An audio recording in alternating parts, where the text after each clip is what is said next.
آپ پہنچ جائیں گے تو پھر کیا کریں گے؟ ایک ہوتا ہے کوئی چیز ہونا، اور ایک ہوتا ہے اس سے متعلق لوگوں کی رائے یا اعتبار یا بے اعتباری ہونا۔ یہ رائے یا پرسیپشن کئی صورتوں میں کسی چیز کے ہونے سے بھی زیادہ عام ہوتی ہے۔ یعنی ملک میں انصاف کا ہونا ظاہر ہے عام ہے، مگر اس سے بھی زیادہ اہم لوگوں میں عدالتوں پر اعتبار سے جڑی اس پرسیپشن کا ہونا ہے کہ انہیں انصاف ملے گا، یا کسی جرم کا پولیس کی گرفت میں آنا یعنی مجرم کو پکڑ لینا عمدہ عمل ہے، مگر اس سے بھی زیادہ عمدہ عمل اور اہم معاملہ لوگوں میں اس پرسیپشن کا ہونا ہے کہ اگر کوئی جرم کرے گا تو پولیس اسے پکڑ لے گی۔ پولیس کے پکڑنے سے بھی زیادہ یہ پرسیپشن ضرور ہونا چاہیے۔ پاسپورٹ کی کم مائیگی کی سب سے اہم وجہ دنیا بھر میں پاکستان اور پاکستانیوں سے متعلق اس پرسیپشن کا ہونا ہے کہ پاکستان اور پاکستانی دہشت گردی سے جڑے ہیں۔ یعنی دہشت گردی سے جڑے ہیں یا نہیں یہ معاملہ نہیں ہے، معاملہ عالمی سطح پر اس سوچ کا پیدا ہو جانا ہے کہ پاکستانی دہشت گردی اور شدت پسندی سے جڑے ہوتے ہیں۔ یعنی لوگ یہ سوچتے ہیں۔ یہ سوچ پچھلی کئی دہائیوں کی مسلسل غلط پالیسیوں کی وجہ سے بنی ہے۔ جب کوئی ملک ڈالر لے کر اپنی پرامن مساجد اور مدرسے دہشت گردی کے اڈوں میں تبدیل کر دے، فقط وار اکانومی کے چکر میں اپنی سرزمین پر پرائی جنگ کے لیے اسلام کے پرامن نظریات کو توڑ مڑوڑ کر دہشت گردی کے لیے استعمال کروائے، اور دنیا بھر میں ہونے والے دہشت گردانہ حملوں میں کئی کا تعلق بالواسطہ یا بلا واسطہ طور پر پاکستان سے نکلے گا، تو ظاہر ہے یہی پرسیپشن بنے گی۔ اس پرسیپشن کو بننے میں وقت لگا ہے، لیکن دنیا بھر میں یہ پرسیپشن بن گئی۔ آپ خود بتائیے کہ اگر آپ کسی دوسرے ملک کے شہری ہیں اور آپ سوشل میڈیا پر پاکستان کی ایک فوٹیج دیکھتے ہیں جس میں مسلح طالبان اپنے جھنڈوں کے ساتھ پاکستانی سڑکوں پر مارچ کر رہے ہیں، کوئی روکنے والا نہیں، تو آپ پاکستان کے بارے میں کیا تصور قائم کریں گے؟ یا پاکستان میں ہتھیار بند جتھے وہ مختلف جگہوں پر آزادانہ مارچ کر رہے ہوں، کوئی روکنے والا کوئی ٹوکنے والا نہ ہو، تو آپ کی پاکستان کے بابت یا پاکستان کے لوگوں کی بابت کیا رائے بنے گی؟ یہی وجہ ہے کہ براہ راست پاکستان میں غربت اور افلاس کا پورا معاملہ اس ایک پرسیپشن سے جڑا ہوا ہے۔ اب آپ پوچھیں گے کہ کیسے؟ ایک ایسا ملک جس کے پاس قدرتی وسائل کے انبار ہوں، جس کے ہاں فطری خوبصورتی سیاحوں کے لیے جنت جیسے مقامات ہوں، وہاں غیر ملکیوں کا نہ آنا سب سے پہلے خراب سیکیورٹی صورتحال اور پاکستان سے متعلق دہشت گردی اور شدت پسندی کا یہ پورا پرسیپشن ہے جس کی وجہ سے ایسا ہو رہا ہے۔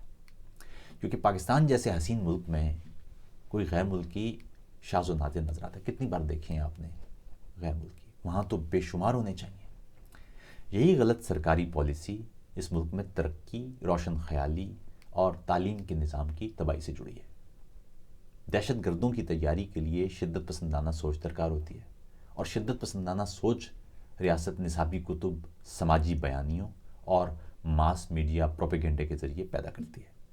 اسی صورت میں پرامن زندگی گزارنے کے خواہش مندوں کی کوشش یہ ہوتی ہے کہ وہ کسی طرح سے پاکستان سے نکلیں اور کسی دوسرے ملک میں پہنچیں، سکون سے رہیں۔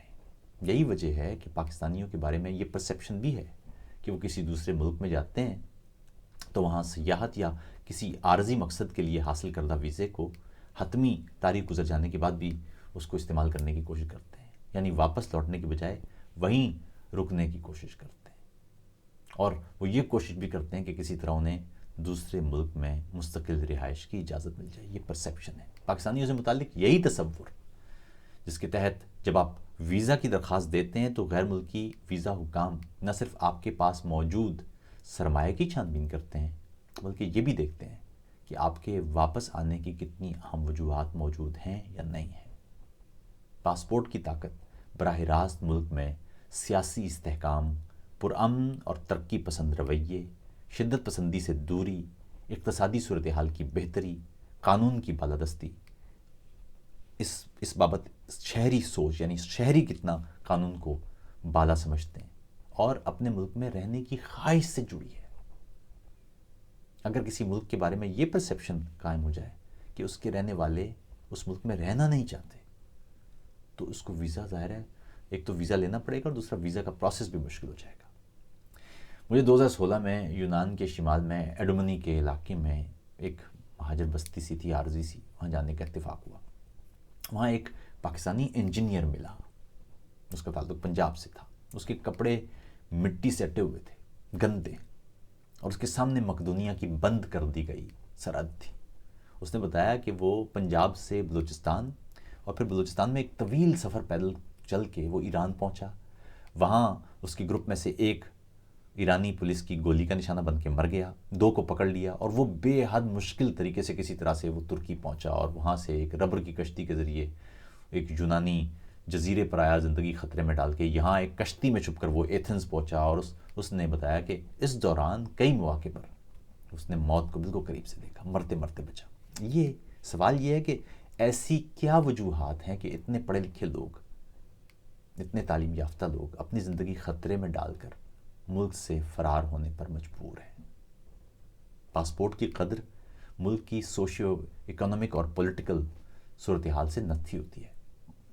پاکستان تمام تر قدرتی وسائل، فطری حسن اور افرادی قوت کے اعتبار سے مالا مال ملک ہے، لیکن سیاسی عدم استحکام اور اقتصادی کمزوری، حالانکہ اور یہ بھی سمجھ لیجیے کہ دونوں ایک ہی ہیں، یہ ایک دوسرے سے جڑے ہوئے عنصر ہیں. ایک کو کمزور کریں تو دوسرا کمزور ہو جاتا ہے. سیاسی بحران پیدا کریں گے تو اقتصادی صورتحال خراب ہو جائے گی، اقتصادی صورتحال کو خراب کریں گے تو سیاسی صورتحال خراب ہو جائے گی. اس پورے معاملے کی وجہ یہ بنیادی طور پر پاکستان کے اعتبار سے سیاسی عدم استحکام ہی ہے.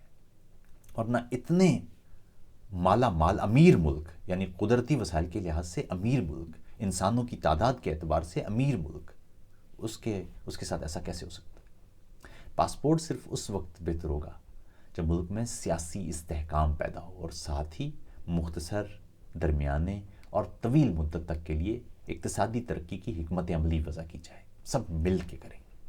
سیاسی عدم استحکام اور اقتصادی عدم استحکام یہ دونوں ایک دوسرے سے جڑے ہوئے ہیں. جب تک ملک میں جمہوریت اور قانون کی بالادستی نہیں آتی اور ریاست کے تمام محکمے اور ادارے قانون کا مکمل احترام کرتے ہوئے اپنی اپنی ذمہ داری اپنے اپنے دائرے کے تحت انجام دینا شروع نہیں کرتے، اس وقت تک پاسپورٹ کی صورتحال میں بہتری کا کوئی امکان نظر نہیں آتا.